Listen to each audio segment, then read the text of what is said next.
Assalamualaikum warahmatullahi wabarakatuh. Baiklah, pada kesempatan kali ini kami dari kelompok 1 izin presentasikan mengenai materi tentang manajemen usaha kecil. Sebelumnya kami ucapkan terima kasih kepada Pak Priyanki Susanto dan Ibu Husnul Khotimah yang telah membimbing kami dalam proses mata kuliah manajemen usaha kecil.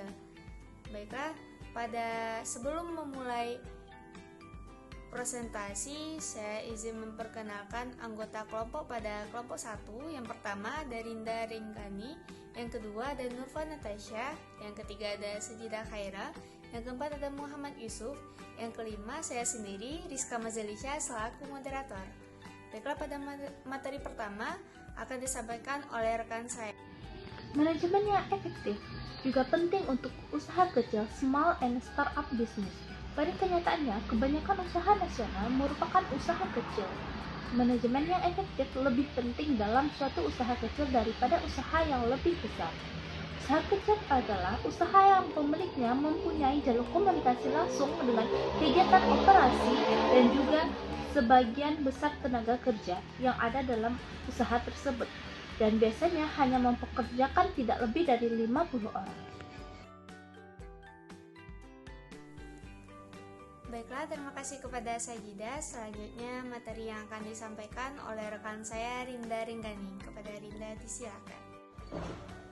Assalamualaikum warahmatullahi wabarakatuh.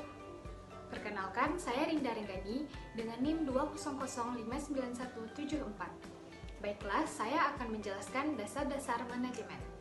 Sebuah perusahaan akan dapat berjalan dan berkembang dengan baik apabila dikelola dengan baik pula, serta dengan menerapkan dasar-dasar manajemen, yaitu POAC, Planning, Organizing, Executing, serta Controlling.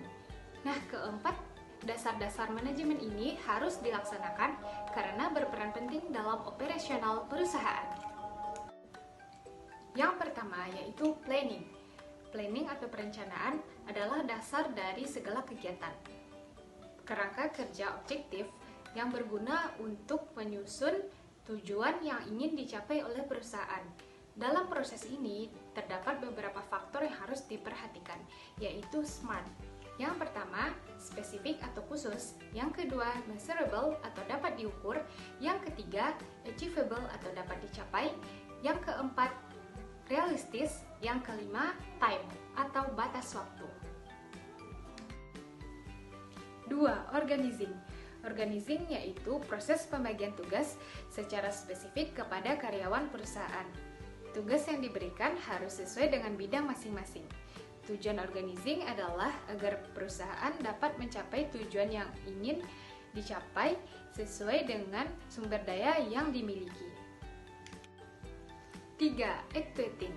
Actuating adalah menggerakkan semua anggota untuk mengimplementasikan rencana ke dalam bentuk aksi. Actuating merupakan bagian dari misi, sedangkan rencana bagian dari visi. Dalam pengimplementasian actuating, terdapat beberapa tujuan. Yang pertama, menciptakan kerjasama yang efisien. Yang kedua, mengembangkan keterampilan serta kemampuan staf. Yang ketiga, menumbuhkan rasa memiliki antar karyawan. Yang keempat, menciptakan lingkungan serta suasana kerja yang memotivasi karyawan. Yang kelima, mengembangkan bisnis secara dinamis. 4. Controlling. Controlling merupakan aksi yang dilakukan untuk memastikan alur kerja bisnis berjalan sesuai rencana. Controlling merupakan tugas utama pimpinan atau koordinator tiap divisi. Pengawasan ini mencakup semua aspek, termasuk aktivitas bisnis, kenyamanan individu yang terlibat, serta waktu yang dibutuhkan. Penerapan POAC dalam manajemen adalah untuk mencapai keteraturan, kelancaran, dan kesinambungan usaha untuk. Terima kasih kepada Saudari Rinda Ringgani. Selanjutnya materi yang akan disampaikan oleh rekan saya kepada Saudari Nurfa Natasha. Disilahkan. Saya Nurfa Natasha akan menjelaskan materi selanjutnya. Yang ketiga yaitu ciri-ciri usaha kecil. Ciri-ciri usaha kecil yang pertama yaitu manajemen tergantung pemilik. Artinya, pengelolaan manajemen usaha kecil masih sangat sederhana yang dilakukan oleh pemilik usaha tersebut. Yang kedua, modal disediakan oleh pemilik sendiri.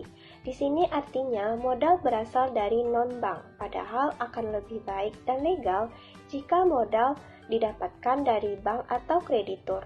Yang ketiga, skala usaha dan jumlah modal yang relatif kecil. Skala usaha masih tergolong kecil, bahkan usaha yang dijalankan biasanya belum memiliki izin usaha serta NPWP dan legalitas.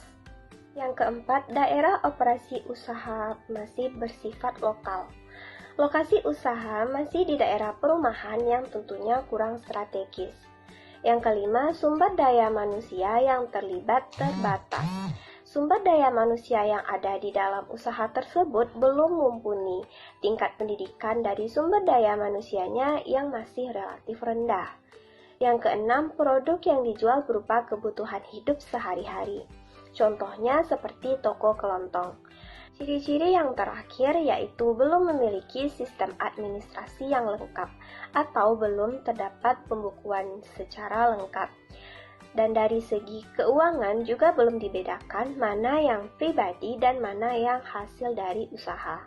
Berikut ini adalah struktur organisasi dari usaha kecil, di mana dipimpin atau dikepalai oleh owner atau pemilik dari usaha tersebut.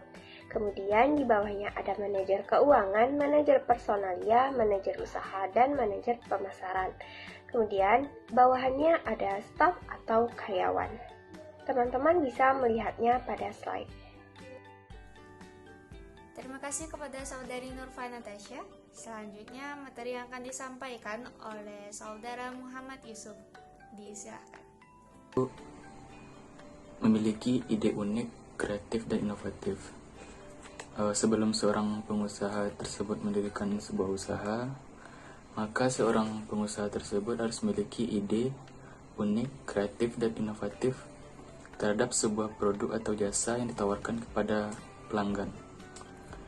Yang kedua yaitu usaha-usaha kecil yang menghasilkan kelompok senasib yang bisa sangat vokal dan besar sehingga secara politis tidak mungkin diabaikan. Yang ketiga, para pelaku atau pekerja yang kadang pemilik cenderung kurang mampu terkait dengan pendapatan dan standar hidup. Yang keempat yaitu usaha kecil menawarkan banyak kesempatan kerja karena pesaingnya masih sedikit, sehingga peluangnya besar. Maksudnya yaitu usaha kecil ini menawarkan banyak kesempatan kerja. Jadi para pengusaha tersebut apabila telah melakukan riset terhadap usaha kecil yang akan dibukanya pada suatu masa nanti, maka dia akan melihat dari segi pesaing. Jika pesaingnya masih sedikit, maka ini merupakan alasan dari pengusaha tersebut mendirikan sebuah usaha karena berpeluang besar. Selanjutnya yaitu usaha kecil mengurangi kemiskinan dan memiliki sumbangan terhadap pembangunan ekonomi nasional. Maksudnya yaitu dengan banyaknya usaha-usaha kecil yang didirikan oleh masyarakat pada suatu negara, maka itu akan otomatis membuka sebuah lapangan pekerjaan. Dan lapangan pekerjaan terbuka dengan banyak, maka itu bisa memiliki sumbangan terhadap pembangunan ekonomi nasional, sehingga ekonomi pada suatu negara tersebut bisa berkembang dengan lebih baik. Yang keenam yaitu mengembangkan minat dan hobi. Jika seorang pengusaha tersebut memiliki minat atau hobi yang bisa diuangkan, maka seorang pengusaha tersebut bisa mengembangkan minat dan hobinya pada saat usaha yang dia buka. 7. Mempersiapkan masa tua dan pensiun. 8. Bisa memulainya dengan modal yang kecil. Jadi yang namanya usaha kecil tersebut tidak harus dimulai dengan modal yang besar, dan dengan modal kecil pun sepertinya usaha-usaha kecil tersebut juga bisa berjalan dengan sangat baik tanpa ada resiko modal.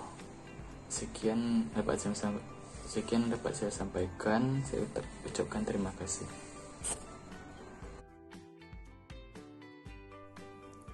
Terima kasih kepada Saudara Muhammad Yusuf. Selanjutnya materi terakhir yang akan disampaikan oleh saya sendiri, Rizka Mazelisha, mengenai kelemahan manajemen usaha kecil. Baiklah, pada kesempatan kali ini saya izin menyampaikan mengenai kelemahan usaha kecil. Nah, teman-teman sebelumnya pasti sudah pernah banyak banget yang kelebihan dari manajemen usaha kecil. Mungkin salah satunya kita bisa berinovasi lebih luas, dan juga satu lagi, kita bisa menciptakan lapangan pekerjaan sendiri. Jadi kita di sini usaha kecil tentu kita fokus pada satu tujuan itu saja, yaitu usaha kita sendiri. Namun sudah pasti di balik kelebihan ada kelemahannya. Oke, kelemahan yang pertama yaitu modal yang terbatas. Yang kedua, kredibilitas. Apa sih kredibilitas? Kredibilitas ini ialah kualitas, kapabilitas, atau kekuatan untuk menimbulkan kepercayaan. Kapabilitas ini penting karena merupakan kunci untuk menarik pelanggan, karyawan, hingga investor terhadap perusahaan yang pada akhirnya mendukung operasional bisnis. Yang ketiga, ada permasalahan pegawai. Nah, sudah tidak asing lagi teman-teman, karena hal ini merupakan faktor internal pada usaha kecil yang biasanya disebut sumber daya manusia yang rendah. Yang keempat, tingginya biaya langsung. Biaya langsung adalah biaya yang dibebankan terhadap satuan unit barang atau jasa yang diproduksi. Yang kelima, keterbatasan varian usaha. Nah, seperti pada poin pertama tadi, yaitu modal yang terbatas, karena itulah kita tidak bisa memiliki varian usaha yang lebih banyak, karena yang seperti poin pertama tadi, modal yang terbatas. Oke, terima kasih pada materi yang saya sampaikan. Mungkin kurang lebihnya mohon maaf. Terima kasih pada teman-teman semua yang sudah menonton video penampilan dari kelompok 1. Terima kasih atas perhatiannya, mohon maaf atas kesalahannya. Saya moderator, mohon pamit. Wassalamualaikum warahmatullahi wabarakatuh.